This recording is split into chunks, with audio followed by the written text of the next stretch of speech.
Now we're going to go over the first list of supplies, which are our digital components.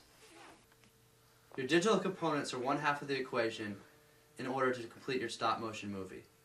Now you need a camera, a Firewire, a computer, a monitor, and some software. Well, you could use any digital camera with a Firewire output.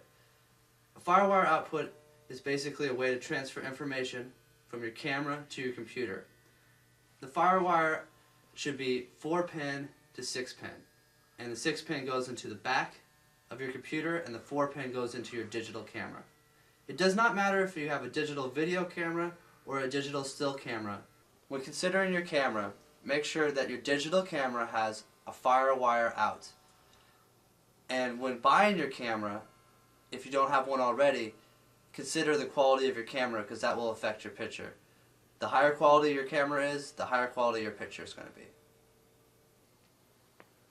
We need a computer for our capture device. You can use a Mac or a PC as long as there's a Firewire card with a 6-pin input.